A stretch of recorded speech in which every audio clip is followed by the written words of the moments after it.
विधवा बहू का फैसला। महक की शादी रोहन से होती है। रोहन माँ बाप का इकलौता बेटा होता है, लेकिन फिर किसी कारण से रोहन की मौत हो जाती है।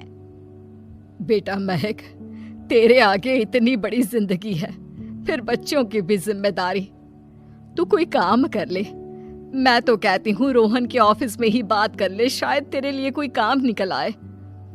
हाँ माँ जी, मैं भी यही सोच रही थी, लेकिन कैसे बात करूं, किससे बात करूं, कुछ समझ में नहीं आ रहा। अब वो क्या नाम था रोहन का जो दोस्त हुआ करता था, पहले तो बड़ा आता था हमारे घर। राकेश की बात कर रहे हैं? पर वो तो रोहन के बाद से कभी आया ही नहीं, पता नहीं कहाँ है वो।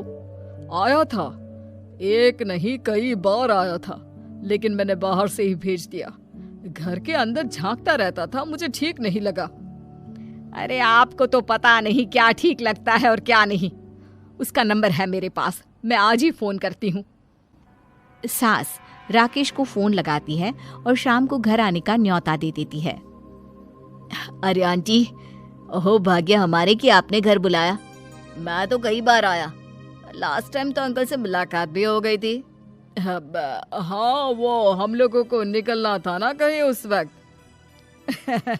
अरे छोड़ो ना बेटा, बोलो क्या लोगे? आपकी बहू। क्या बकवास कर रहे हो राकेश? अरे मेरा मतलब ये है कि आपकी बहू कहाँ है?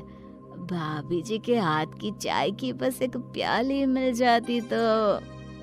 महक चाय लेकर आती है, लेकिन वो जैसे ही राकेश की ओर देखती है, उसे राकेश पसंद नहीं आता। वो अंदर जाने को होती है कि अरे भाभी जी कहाँ जा रही हैं? बैठिए तो सबके साथ। जी नहीं, बच्चों को खाना खिला रही हूँ, आप माँ जी से बात करें ना। अंदर जाने के बाद सास कहती है, अरे बेटा राकेश, वो क्या है ना, वैसे तो तेरे अंकल जी की पेंशन आती है, साथ ही ऊपर 2 मंजिल मकान से किराया भी, तो हम लोगों का तो अच्छा चल जाता है। लेकिन महक, उनकी चिंता आप न करें आंटी, आदेश दें बस आप तो। देखो भाग्यवान, रहने दो, कोई बात नहीं, मैनेज हो जाएगा। अरे क्या मैनेज हो जाएगा अंकल, हमें भी बता दें। आप चुप रहिए जी। अब वो क्या है ना राकेश, तुझे तो पता है कि रोहन के 2 बच्चे हैं, उनकी पढ़ाई लिखाई का खर्चा बहुत है। हम ये चाह रहे थे कि रोहन के ऑफिस में महक को भी अगर कोई काम मिल जाता तो। क्यों नहीं आंटी जी, मैं हूं ना, मैं बात कर लेता हूँ। वैसे तो आप हाँ ही समझिए। महक भाभी को बोल देना कि कल तैयार रहें मेरे साथ ऑफिस चलने के लिए। मैं मालिकों से मिलवा दूंगा उन्हें। महक अंदर से सब सुन रही थी। अच्छा आंटी जी, तो चलता हूँ, कल आ जाऊंगा। अच्छा भाभी जी, तैयार रहिएगा कल। राकेश तो चला जाता है, लेकिन ससुर सास पर बरस पड़ते हैं। मुझे ये आदमी एक पैसे का पसंद नहीं है। तुम इसे बोल दो कि हमें कहीं नहीं करवानी बहू से कोई नौकरी। अरे क्यों नहीं करवानी? सारा पैसा मैं इसके बच्चे और इसी पर उड़ा दूंगी, तो मेरी बेटी को क्या दूंगी? जरूरत क्या है तुम्हारी बेटी को तुम्हारे पैसे की? अरे वो तो पहले ही बड़े पैसे वाले घर की बहू है। अपनी बहू की सोचो जो अब तुम्हारी बेटी जैसी है। बच्चे रोहन की आखिरी निशानी है। अरे अपना भाषण अपने पास रखो। सारा दिन घर पर बैठी रोटियां तोड़ेगी, तो काम करे ना कुछ बाहर जाकर। बहू सब सुन रही होती है। वो अगली सुबह बिना मन के तैयार तो हो जाती है, लेकिन जैसे ही राकेश आता है, क्या बात है भाभी जी, रेडी हैं? तो फिर चले डेट पर, मतलब इंटरव्यू पर। महक सामने आती है कि सामने ससुर जी खड़े होते हैं। हाँ महक बेटा, आओ चलते हैं, मैं भी चल रहा हूँ। ससुर को तैयार देखकर राकेश का चेहरा बन जाता है। अंकल जी, आप परेशान हो जाएंगे। अरे रहने दीजिए ना, धूप भी बहुत है। वैसे भी स्कूटर में तो 2 लोग ही बैठ सकते हैं ना। तो तुम चलो, मैं बहू के साथ अपनी कार से आ जाता हूँ। महक ससुर जी को देखकर खुश हो जाती है, उसे शांति हो जाती है। वो लोग रोहन के ऑफिस जाते हैं, जहाँ बॉस कहते हैं, नमस्ते अंकल। नमस्ते महक, कैसे हैं आप लोग? रोहन का सुनकर बहुत दुख हुआ अंकल। वैसे कैसे आना हुआ? बेटा, क्या हमारी बहू के लिए तुम्हारी ऑफिस में कोई काम मिल सकता है? हमने राकेश से इसी सिलसिले में तुमसे बात करने को कहा था। उसी के कहने पर हम दोनों तुमसे मिलने आए हैं। राकेश ने तो कोई बात नहीं की। ऊपर से उसने तो आज की छुट्टी ले रखी है, ऑफिस भी नहीं आया। बोल रहा था जरूरी काम से जाना है। महक और ससुर एक दूसरे को देखने लगते हैं। वैसे महक, क्या किया है आपने? इंग्लिश कैसी है आपकी? महक बॉस से अपनी पढ़ाई लिखाई और क्वालिफिकेशन के बारे में सब कुछ बताती है। ग्रेट, आपके लिए काम तो है लेकिन ऑफिस में नहीं।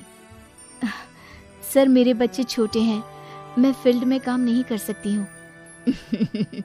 मतलब वो काम घर से करना है, घर से रहकर बच्चे भी देखें और घर भी देखें, लेकिन हाँ, काम जरूर से करें। वो काम डाटा एंट्री का है, तो जब भी वक्त मिले काम करें, और इसके हम आपको अच्छे पैसे भी देंगे। महक बॉस की बात सुनकर खुश हो जाती है, उन्हें थैंक्स बोलकर घर आ जाती है। किसके साथ भेज रही थी तुम महक को? अरे वो कमीना, उसने तो ऑफिस से छुट्टी ले रखी थी, बात भी नहीं की थी उसने बॉस से बहू के काम के लिए। वो तो अच्छा हुआ कि मैं साथ में चला गया। हाँ, ठीक है, नौकरी मिल गई ना, इतना ही काफी है। समय बीतता है और एक दिन फिर दरवाजे पर दस्तक होती है। घर पर कोई नहीं था। महक दरवाजा खोलती है, देखती है तो सामने है राकेश। नमस्ते भाभी जी। नमस्ते, घर पर कोई नहीं है, आप कल आइएगा। अरे, कैसी बात कर रही हैं भाभी जी, हम तो आपकी मदद के लिए आए हैं। वो क्या है ना, अंकल जी का फोन आया था कि आपको किसी मदद की जरूरत है। महक को आश्चर्य होता है कि उसके ससुर ने राकेश को फोन क्यों किया। वो ससुर जी को फोन करती है लेकिन फोन नहीं लगता।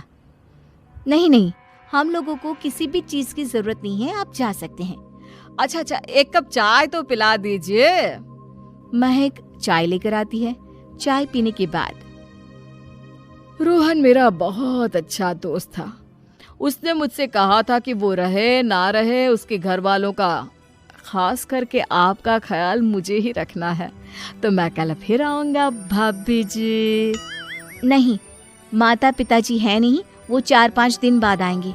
आप उन लोगों के आने के बाद ही आइएगा। मुझे ये सब ठीक नहीं लगता। अरे छोड़िए ना भाभी जी, लोगों का तो काम है कहना। मेरा मतलब है वो तो बोलते ही रहेंगे। आता हूँ मैं कल। महक को अब गुस्सा आ जाता है। हमेशा शांत और मधुर बोलने वाली महक पहली बार जिंदगी में फैसला लेती है, और फैसला होता है राकेश को सबक सिखाने का। बड़े बेशर्म हैं आप। किसने कहा आपको कि आप आए? अरे भैया, साफ साफ बोला ना कि नहीं जरूरत है किसी की मदद की। मैं अकेले सक्षम हूँ अपना घर संभालने के लिए। आज आखिरी बार बोल रही हूँ, इस घर की तरफ आंख उठाकर भी देखा ना तो देख लेना, वरना पुलिस के हवाले कर दूंगी। निकलो यहाँ से, या धक्के मार कर निकालूं।